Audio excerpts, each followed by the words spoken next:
to Computational Combat. We're looking at mixed martial arts through the eyes of a betting algorithm. I'm Dylan Grayson, joined by Johnny Koppelman, the brains of the operation, and of course Connor Potter, who can't stop laughing for some reason. I see you. I can. I'm sorry. Yeah. I mean, this is really serious business, so I'm going to need you to keep a straight face and be an adult here, okay? Because nothing is more serious than three dudes making absolutely no money from talking about MMA through Zoom. No money yet. Be positive. Hey, I'm using the algorithm. I'm making money. I'll tell you that. I'm trying. I'm trying to be negative. Oh. All right, so that was a bad joke to start. We're What does that mean? COVID, dude. Trying to be negative. Trying to not. Whatever. Okay. Off to a great start here. This is wonderful. The type of banter that everyone loves from, the podcast hosts that they've really gotten to know over the past, I don't know, we did this like 3 times before.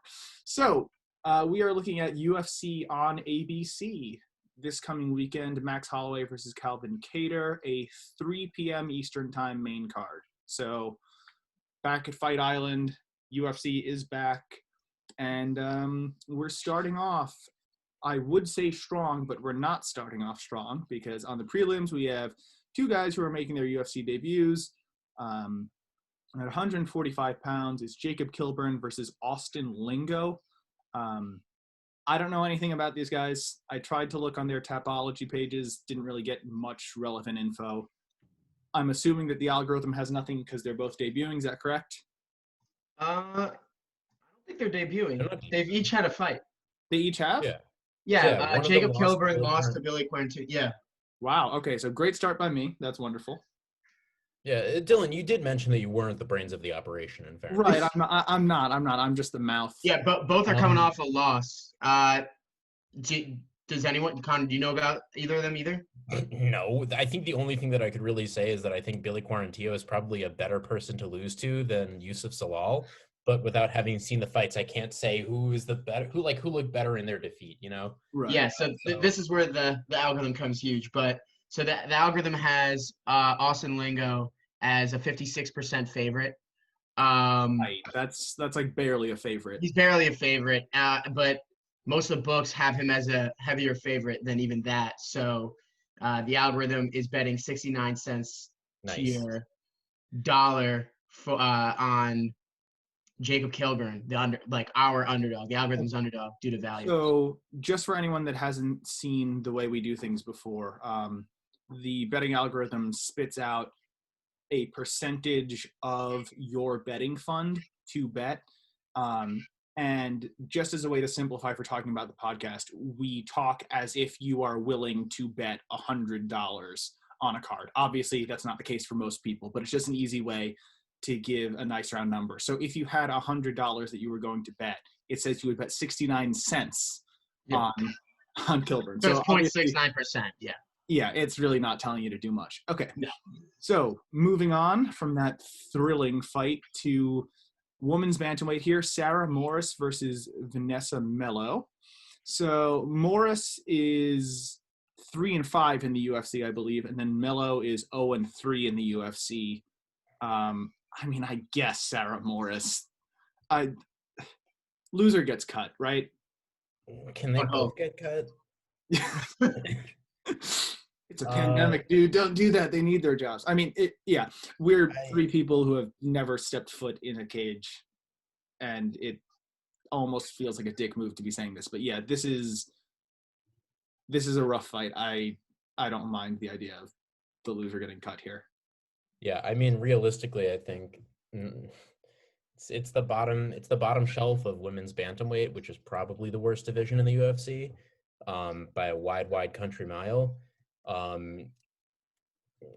Like you said, they're both just full of losses in the UFC. Like, I guess the best I can say is that Sarah Morris lost to Liana Jojua, who's like, okay. Right. Opposed to having no wins in the UFC, but I probably wouldn't even bet 69 cents. Yeah, what does the algorithm say? Well, the algorithm has Sarah Morris as a 56% favorite, and then once again, she's also a favorite on the books and a heavier favorite at that. And there was found value in the Vanessa Melo play, but 69 cents to your dollar or 0.69% again. Yeah, So 69 cents to your $100. here, $100. Yeah, So yeah, this yeah. is so once again, I mean, realistically here, it's not worth touching these first two fights. No. Yeah. All right, moving on to welterweight. David Zawada versus Ramazan Emeev.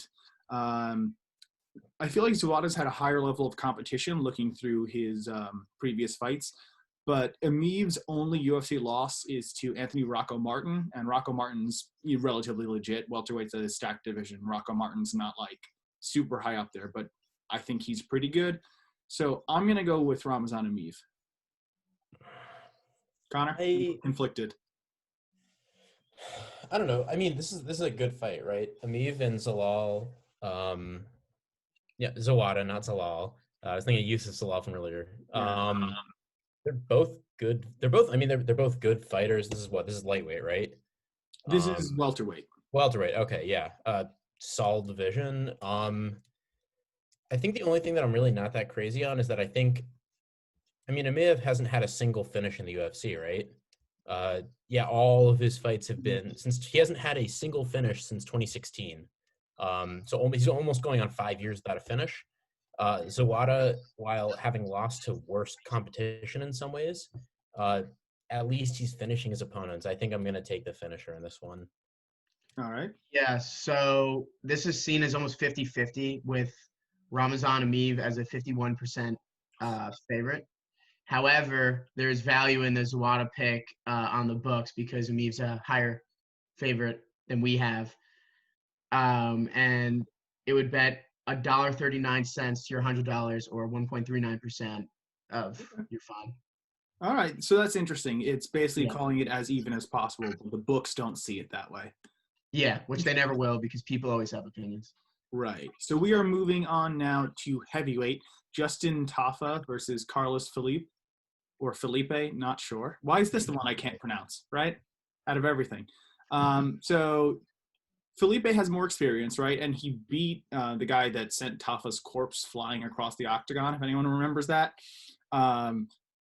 But he has only won in the UFC by decision. And he also has a loss to Sergey Spivak, who is bad. And this is one of those things where I feel like heavyweight is going to be heavyweight, and I don't trust somebody who fights all the way to decision at heavyweight to beat Justin Tafa, because I think Tafa has power. Wait, is Sergey Spivak the bad one or the one who had that loss to Overeem? Ooh, I'm pretty sure Spivak was annihilated by Walt Harris in like 30 seconds at one point. Give me 1 second. I was thinking Sergey Pavlovich. Yeah, no. That's like the Giga Pavlovich is halfway decent. 50 seconds he lost to Walt Harris, Sergey Spivak. I mean, I don't know, man. Has fuck you levels of power. Nothing wrong with that. Yeah. So are you also going with Tafa? I'd like to go with neither, seeing as this is the other worst division in the UFC. Fair enough. Gun to my head, MMA math can never be wrong. Guy who beat Yorgan de Castro is better than guy who lost to Yorgan de Castro. Fair enough. Johnny? Yeah, so the algorithm has Carlos Felipe as the favorite, 51. Another really close one, 51.85%, effectively 50-50. Whereas the books have Felipe as a heavier favorite and Tafa as a heavier underdog. So it's taking Tafa with a 0.69% bet again, which is 69 cents to your $100. Right. Again, minuscule bet. Yeah. Okay, so women's flyweight, Wu Yanan versus Jocelyn Edwards. I don't know too much about either of these women, but I'm going off of just strength of schedule, and I'm picking Wu Yanan. Connor, agreement? Yeah, she's fought UFC level competition. She's beaten some of them. She's lost to some of them. But in addition to the fact that she's just fought people who are generally considered better, she's fought people who actually have winning records. Right. All right, so Johnny. I'm pretty sure that one of them has not fought in the UFC. Is that right? Or yes. Oh, right. Okay, yes. Jocelyn Edwards has not fought. Okay, yeah, I was just checking. Yeah, okay. So there's no play here. There's no call. Okay, so now moving on to actually, I think, a very good fight here at middleweight. Nasruddin Imavov versus Phil Hawes. I don't know if it's just recency bias, but Phil Hawes looked excellent in his last one. I think it was Jacob Malkoon was his name. Basically flatlined the guy in 30 seconds or so. He's coming off of 2 round 1 knockouts, one on the Contender Series, one in the UFC. Before that, he had fought in World Series of Fighting, and I think that's a little bit stronger than Imavov's strength of schedule. Imavov seems to have a pretty good grappling skill set, so maybe if Hawes can't get the finish, that'll become trouble, but I'm taking Hawes here. Connor, anything? I was trying to pull up Phil Hawes's his takedown defense. Since I obviously can't do that in a way that isn't awkward anymore, I'm probably just going to give up on doing it. All right. I also like Phil Hawes. He's got a TDD of 0%, so that doesn't really say anything. Does that mean he's never had to defend a takedown, or does that mean? I think it means that the one time he's been taken down once in the UFC. Okay.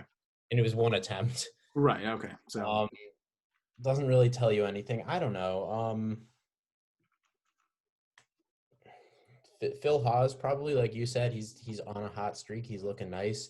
I mean, he got head kicked, KO'd by Julian Marquez back on, not on The Ultimate Fighter. That was on Dana White's Dancing with the Stars, right? Right. Yes. Early days though, 2017, I think. And then 2017, but I still remember that actually. Yeah, that was a bad one. So I mean, he's knockoutable, but I don't know if Imavov is known for his knockout power, or at least his kicks. I'll probably take Phil Hawes too, and I'll look like an idiot for doing it in the end. That is fine. All right, so Johnny, what we got? Yeah, for some reason, Phil Hawes isn't popping up in my system. I don't have numbers for him, so it couldn't run. I'm thinking it's because maybe he goes by a nickname. I know he goes by Megatron. Is that him? I don't know. I couldn't find him. Megatron, yeah.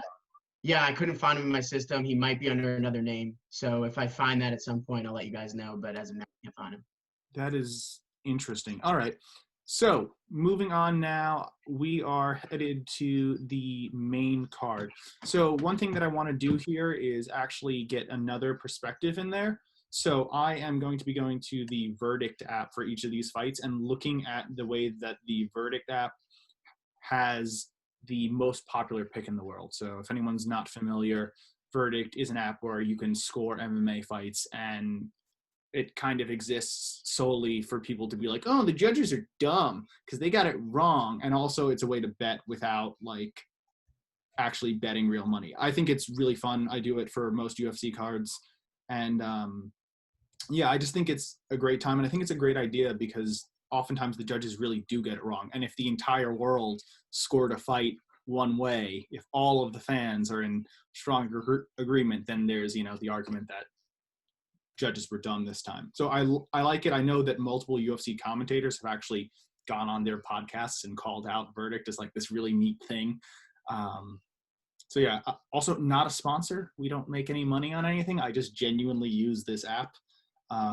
We've literally been using Verdict since it first came out. Yeah, aren't you like a Verdict black belt or something, Connor? I am. Yeah. Okay, maybe I'm not as on top of it as you are. I have a purple belt with 3 stripes right now. I honestly usually just go on to see how people are scoring. I mean, you place your score, you place your round score, and then you can go through like some of the top people who usually get it right, and you can see how they scored it. Yeah. All right. So that'll be another perspective. So people put in their predictions. So the most predicted outcome. And Verdict does have the prediction for the method of finish, not method of finish, the method that the winner will win the fight by.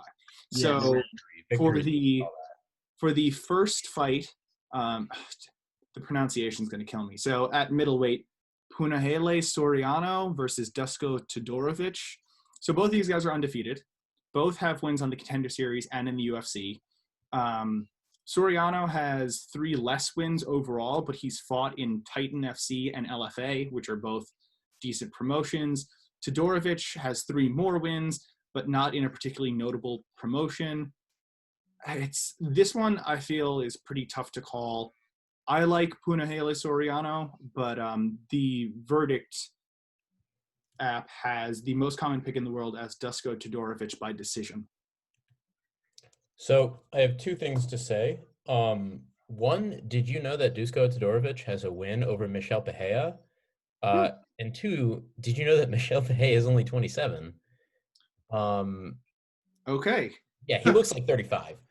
Complete It's- non sequitur. There's nothing that's not weird about that guy. Didn't he judo throw a horse? Like, I'm pretty sure he posted a video of him doing that, which was equal parts impressive and also, like, messed up. Like, don't do that. But I have no idea. regardless. In terms of actually breaking down the fight, I don't really know in terms of the people that they've beaten in the UFC. Oscar Pichota's not that great of a win, if I remember correctly. Yeah, like I don't know. Dusko has a decent amount of hype behind him. He's beaten better people like Jaquan Townsend. Probably don't try the last name, Todorovic. Yeah, so I'm not even going to attempt the pronunciation here, but Dylan, say the one you picked again. I picked Punahele Soriano. Yeah, well, the algorithm has him as a 77.53% favorite. This is what you'll see a lot.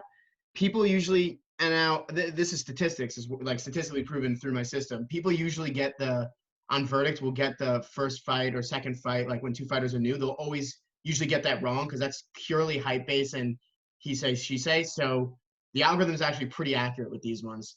And it's going to put $2.08 to your $100 on Dylan. Soriano? Yes. Didn't you watch baseball? Yeah, I watched baseball, Soriano but like, I was looking at the first name because he started off with the first name. I didn't Right. think to do that. I wasn't, yeah. I think You're right. Dana White referred to him as Puna, which is a little easier to get. All right, so now we are moving on.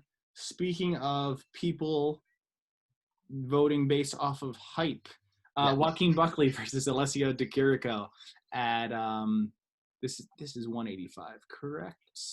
Yes, it is 185. It's 185. So I didn't realize that Di Chirico is 3-5 in the UFC. I thought he was a little bit better than that. No, you're just conflating him with the other Italian fighter, Marvin Vittori. Yeah, no, that's not it. I don't know. I did that. I don't know. I remembered the name Alessio Di Chirico. I've seen him fight, and I guess I missed the 5 losses. Who knows? Buckley's only loss in the UFC is to Kevin Holland. That's aged very well. Obviously, the viral knockout, where he got his leg caught and then spitting back kick and sends Impa Kasanganay to the shadow realm. Like, yeah, a lot of hype behind him. And then he knocked out Jordan Wright. Dude's got power. I'm picking him. And, of course, Verdict is as well. And Verdict is picking him by knockout. And they're saying in the first round. Connor, did you...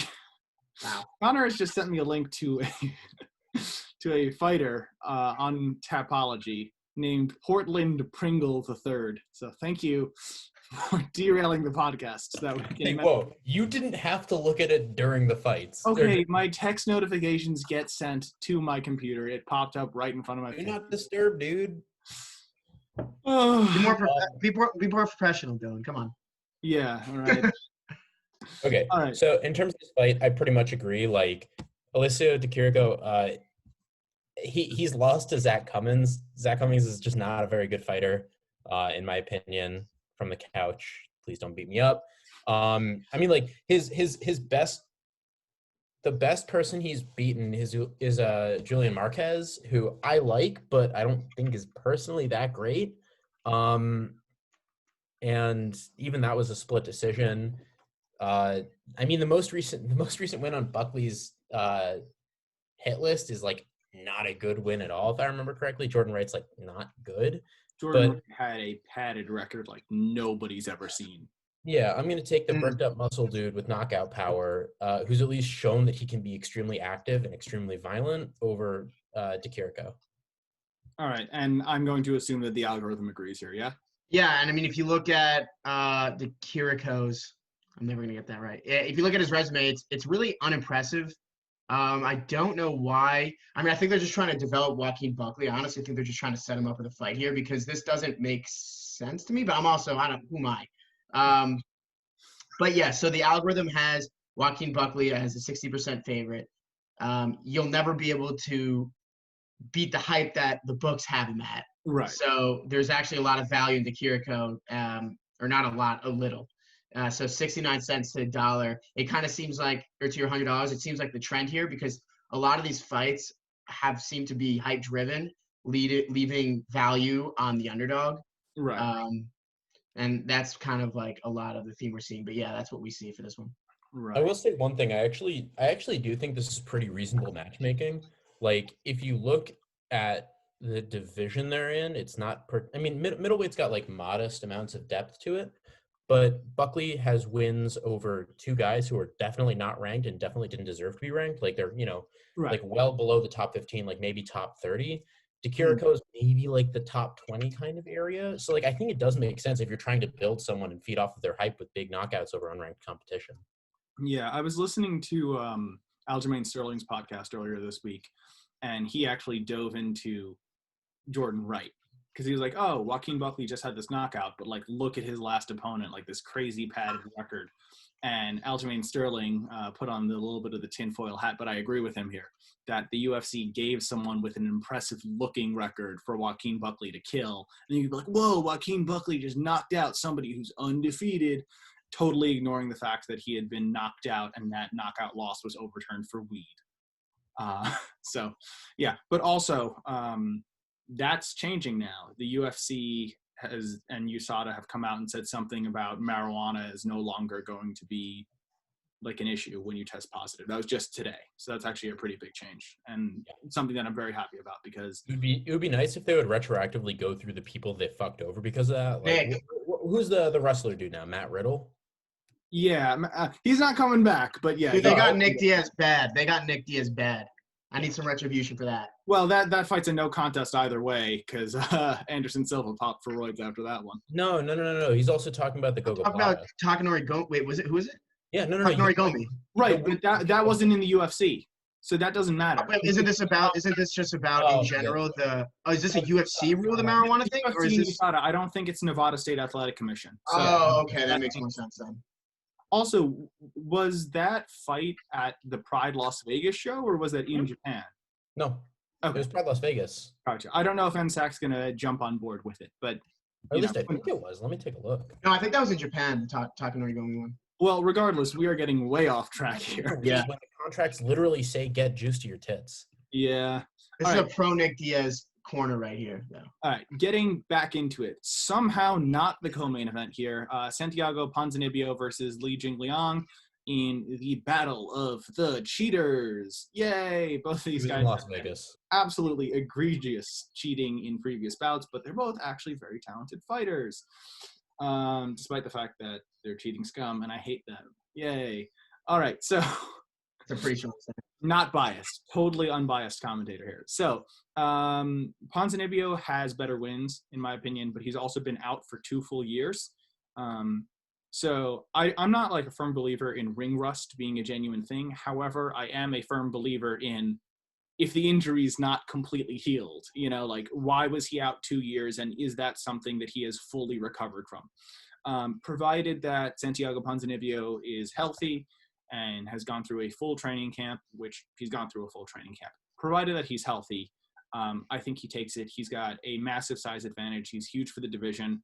And verdict says Santiago Ponzinibbio by decision, most popular pick. So, Connor? Yeah, I mean, I think I tend to agree. The big question mark for me, like you, is how does Ponzinibbio look coming back from an injury? I just read through like an article from July of last year about the injury, and it's not great. What was it? I don't know if they say specifically what it is, but as like a super fun quote is, it started with a blood infection inside my body. The infection got to my blood, and I had 2 different kinds of bacteria. One is an epidemic staph, and the other bacteria, Pseudomonas. Yeah. Yeah. Yeah, he had 8 days in the hospital because of it. Well, that sounds fun. I mean, obviously I can't speak too much to human medicine, but pseudomonal infections and staph infections, generally not fun no matter what species you're dealing with. So Yeah. So in terms of how the styles match up, Li Jingliang is a much slower starter. He typically builds into the second and especially the third rounds. He's got an iron chin. He's got really good striking. He's got really great eye pokes. He will fuck people up grappling, although it's Neil Magny showed that you can stifle him against the cage. Ponzinibbio has disgusting calf kicks and an even more disgusting jab. Assuming that ring rust doesn't affect him or his injuries don't affect him too badly, I would expect him to be the one to win this fight. If they were facing with no ring rust, I would no question I would take Ponzinibbio. I think he's like mid top 10, maybe lower top 5 level of like quality. I don't think I think Jing Lian is like maybe like top like 10 to 15 slot. Right, and I think you're forgetting Ponzinibbio's most effective weapon, which is the wedgie. I forgot about that. When he fought Gunnar Nelson, he had hit some sort of punch, and Gunnar Nelson kind of turned away to take a step out, and Ponzinibbio just straight up grabbed the back of his shorts, and somebody like photoshopped that onto that bottle of sunscreen where like the girl's getting her bikini bottom pulled by like the dog. Yeah. You know what I'm talking about. Yeah. Brand where that's their logo. Yeah. Regardless, he grabbed an entire fistful of Gunnar Nelson shorts to pull him back in, and that gave him. Hey, by any means. Yeah, and then he beat Gunnar Nelson. I mean, Dylan, I think we both agree that he was going to beat Gunnar Nelson regardless of the cheating. I'm not condoning the cheating, but he was on his way to winning the fight before it started. Right, it's possible. I don't remember much about the fight besides that, but it's probable. Okay, so the algorithm has Santiago as a 60% favorite, and the books have him as a higher favorite with Li Jingliang as a pretty fat underdog, so fat to the point where there's exposed a little bit of value, even though we only have him as a 39% chance of winning. So it's another 69 cents to your $100 or 0.69%. All right, so lots of very, very small bets here. This is a very low value card as opposed to the last card of the year where it was extremely high value, actually. Yeah, I don't know. I actually feel like I would be comfortable putting like more money down on Ponzinibbio. I really think like he's a significantly higher quality fighter. Right, like really the only question I have is books. Is it worth it? Yeah, so the algorithm is a 60%. Have him as a 60% chance favorite, and then the books, if you convert the American odds or decimal odds, whatever you're looking at, to percentage, it's higher percent than the algorithm has. So that's betting at a loss of value. What are the odds from the book on Ponzinibbio? I'll pull that up now. I'll convert it. Say, between the hat, the glasses, the curly hair, and you bouncing back and forth between screens, you look like every hacker from. Oh God! From a I don't know what I've become. It doesn't help that his glasses are incredibly reflective. They're blue light glasses, right? Yeah, I'm looking at a screen all day for my job, so. Well, everyone is now, so. Yeah, I used to judge that, but now Yeah. He's a plus. Oh, I'm looking at the wrong fight. That would have been wild. He's around a minus 300 right now. Yeah. Okay. Yeah. I don't know if I would be confident. And Jing Liang is almost a plus 260. Yeah. All right. Ready to get depressed? Because we're staying at welterweight for the co-main event, where our dad fights our other dad. Yay! All right. So we got Carlos Condit versus Matt Brown. Old man fight. Both of these guys have taken a fuck ton of damage in the UFC. So, and this may spark a debate. So I'm actually going to say verdict first. The most common pick in the world right now is Carlos Condit by decision, and I strongly disagree. I know Matt Brown is older, but I feel like Carlos Condit has regressed more than Matt Brown, and I do feel like Matt Brown is going to take the win here. Connor, do you disagree with me? Did you watch Carlos Condit's fight with Court McGee? Did I watch it? Yes. Do I have a distinct memory of it? Not particularly. Because I'll tell you, it wasn't great. Right. That's the thing. I think, like, if you were putting 2020/2021 Matt Brown against Court McGee, I would expect this version of Matt Brown to do better against Court McGee than I would this version of Carlos Condit. Like, Carlos Condit got, first off, I mean, the dude has no takedown defense. He's the same type of fighter where if you scream takedown at him, he'll fall on his ass. You know, he's never had good takedown defense, but he was always relying on his guard. He said against Damian Maia, he was getting rocked from punches in guard. And that's why he gave up his back and got choked out in the first round. Like, he's just getting rocked against people that he really shouldn't be getting hurt by. His legendary toughness is gone. And even though it's getting easier and easier to hurt Matt Brown, I think I trust Matt Brown to do more damage than Carlos Condit. Right. I think Robbie Lawler took Carlos Condit's soul. I think the judges took it, but yeah. I mean, that too. Geez. Yeah, this is sad. Yeah. So the algorithm is going to agree with both of you guys here. It has Matt Brown as a 51% favorite. Ooh, so it's close again. And it's putting 69 cents on him to their $100 again. Not much money being thrown around. Yeah, I mean, the books have it close and we have it close. We just have it close the other way. Right. So, geez. Yeah, I mean, 51% is literally the closest it can be without being a tie, right? Yeah. Yeah. So, I mean, I don't think it's a wash. And I think that if you're going to allow these two to continue fighting, it might as well be against each other, right? Like, might as well put two aging legends against each other than throw them to some prospect. And I do feel like Carlos Condit, I know that Carlos Condit had higher highs in his UFC career. He was an interim champion. He almost beat Robbie Lawler for the undisputed title, right? He knocked out JSP. Right. So I feel like people having these fond memories of Carlos Condit, you know, maybe that's why they chose him on verdict, because they either don't believe or they don't want to believe that he has fallen as far as he has. But he has, and no way. I can't take him. It has to be Matt Brown. Mm-hmm. And I think that the algorithm is underestimating just how far Carlos Condit has fallen. Which is definitely possible as well. It's an old man fight. Like, I remember I think it was after I want to say it was after the loss to Donald Cerrone, I think, that Matt Brown was talking about how his concussions were so bad that he would spend like entire days sitting in the dark because he couldn't look at lights at all. And he's gotten knocked out bad since then by Miguel Baeza. Like, it's entirely possible the dude's waning toughness is just gone now. Why do we like this sport?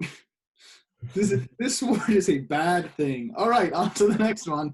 Hey, so from old man fight to actually a spicy fight, if you ask me. This is it. This is very, very nice. Max Holloway, the number one contender in the featherweight division, and if you ask me, the rightful champion. I do think he beat Volkanovski the second time around, versus the number 6, Calvin Kattar.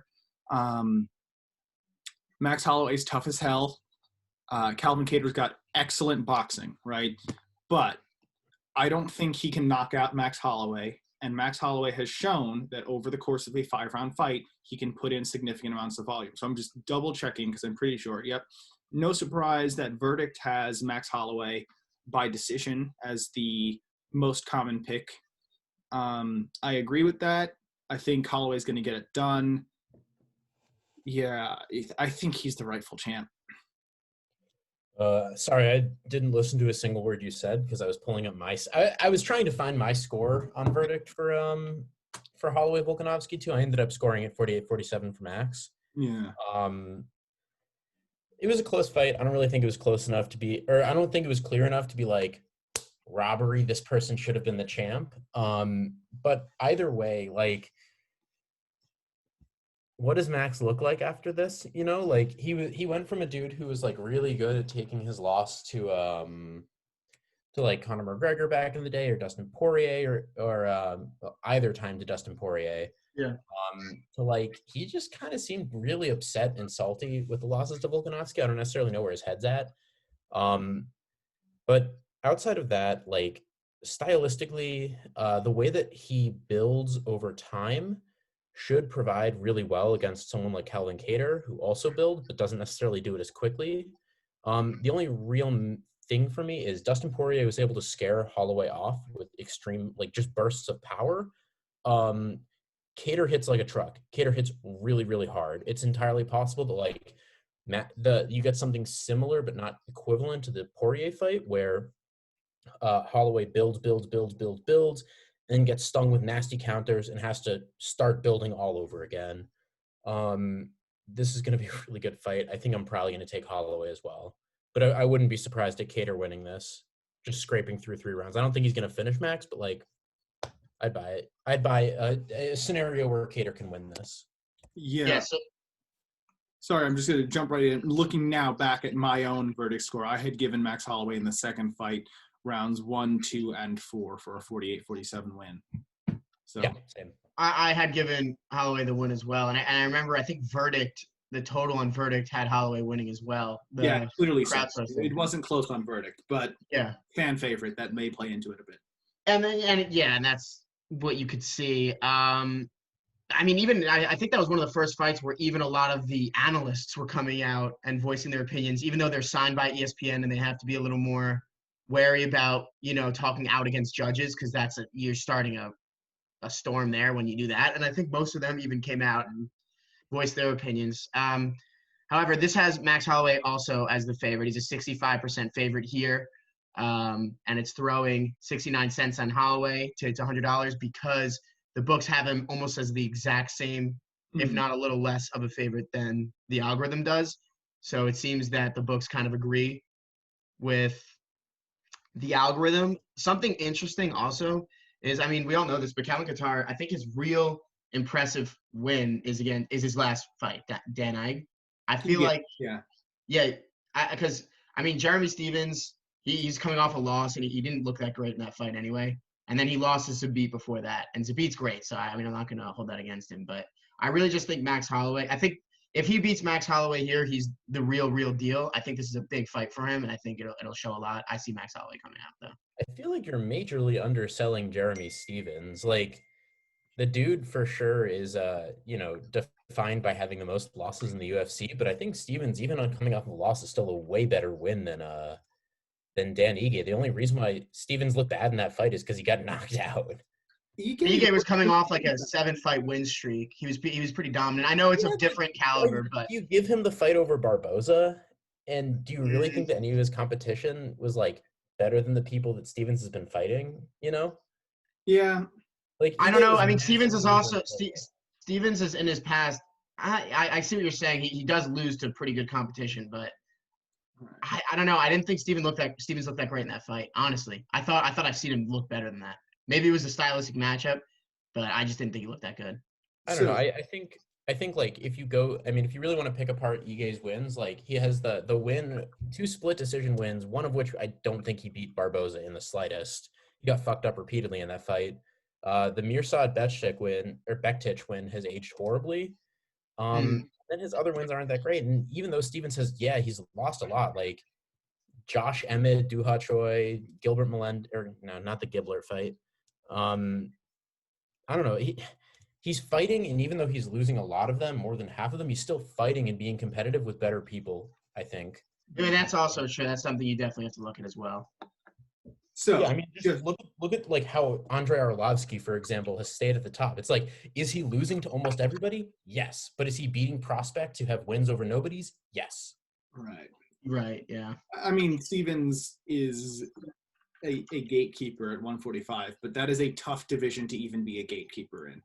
That is a stacked division. Just so we can wrap things up here, obviously there's not a lot of money that the algorithm is suggesting throwing if you are the type to bet money. So if we could just do a quick rundown of the main card, looking back for verdict picks, right? So forget the betting lines here. Just who did the algorithm think was the favorite? Okay, so so it was Soriano for the first one, correct? Yes. Okay, so Soriano over Todorovic. It picked Buckley over to Kiriko, correct? Yes. And then it picked Ponzinibbio over Zhang Long? Yes. King Leon? Yeah. And then it picked Brown over Condit, right? Yep. And then Holloway. Right. So Brown versus Condit is the only fight where it breaks from the actual most popular picks on Verdict. But and also on the Soriano fight, no? Did it? Oh, yes, you are correct. The Verdict did pick Todorovic. Yeah.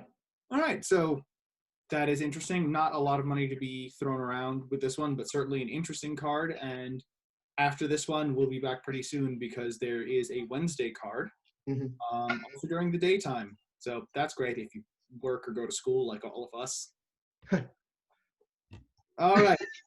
Anyone got anything to say to close us out? I think the daddest man in the planet is going to turn Calvin Kattar into his other son, and I'm looking forward to seeing that. Are we calling Holloway the daddest man on the planet? He calls himself that, and him and DC have had some funny banter back and forth. I just like that Holloway does that. I think it's funny. He says he wants to fight DC for the daddest man in the planet. It's great banter, and you gotta love Blessed, his son. You gotta love him. I love Max Holloway. Yeah. That being said, I don't know why he calls himself the daddest man. It's so good. He literally tucks his shirts into his sweatpants. Like, DC has the most dad energy of anything. Oh yeah. DC calls people older than him son. Like, he has such aggressive dad energy. Imagine if you're walking on the street, right, and you see Max Holloway and Daniel Cormier talking to each other. The first thought that's going to go through your head is not, these two men could both kill me, but both of them could. They're the kinds that look extremely nice, but if you get on their bad side, you're gonna wake up in the ER. Oh yeah. All right. So let's wrap that here, and we'll be back relatively soon because another card coming this week.